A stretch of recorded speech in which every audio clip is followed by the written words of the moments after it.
Arratsaldeko 6:25 eta Itziber Salinas Eusko Ikaskuntzako kidea hemen da, gure alboan. Arratsaldeon. Arratsaldeon. Zer moduz, ondo? Ondo. Bai. Hemen arratsalde ederra gelditu da. Bai, gatzari buruz hitz egitera goaz momentu honetan, izan ere Añanan egin berriak dira gatzari buruzko aurreneko zientzia jardunaldiak.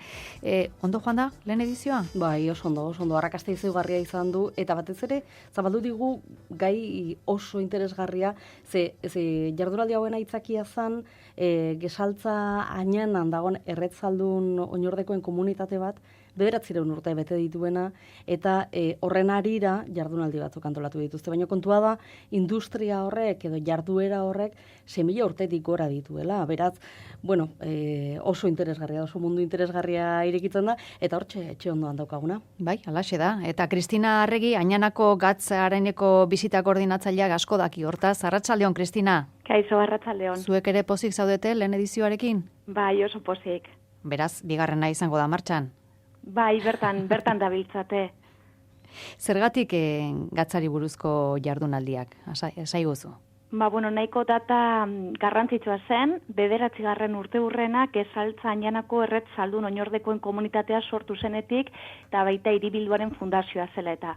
6.000 urte, aipatzen zizkigun oraintxe Aitziberrek, horren beste urteetan zehar historia luzea daukagu, ez da?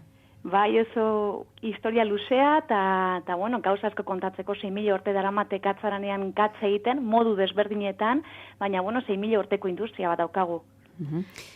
Industria eta gainera privilegioak ere bai, ez da, Kristina? Ze orain petrolea zaritzen gara eta privilegioagian estaliagoak izaten dira, baina garai hartan argi eta garbi zegoen, 9. urteurren horretan ere privilegio batzuk bazuden mai gainean, gatzak ematen zituenak, ez da? Hori da, gatza azken finean kontutan izan behar dugu, Erdi Aroko urretsuria zela. Hau da, gaur eguneko petrolioaren antza izan dezakegu. Eta, depende zenbat kilometro garraiatzen zen, presio, balio altuak, eta, gaur egun behar bat gatzan pentsatzen dugunean, lehen biziko erabilpena igual sukalea da, baina kontutan izan behar dugu erabilpenak asko direla gatzaren arloan. Esate baterako elurra eta izotzaren kontra jardutea, ez da? Ez bakarrik elikadura. Neguan erabiltzen dugu urtero eta beharrezkoa. Zuek esate baterako, Añanan egindako gatzarekin erabilera momentu honetan gastronomiara bideratuta dago nagusiki? Hori da, bai, gastronomia arloan, eta kokatu egin da Añanako gatza, merezi zuen lekuan, nahiko gatz naturala, ekologikoa dalako, eta kokatu egin da merezi zuen lekuan egotea.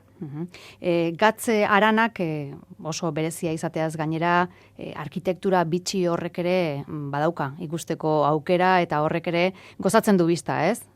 Bai, nahiko paisai kultural bakarra da, eta behin ikusita kanpotik, zeo zer badio, baina bertan sartzen zarenean ezagutzen duzunean, nola eraiki indan, zer nolako balio daukan, askoz politagoa.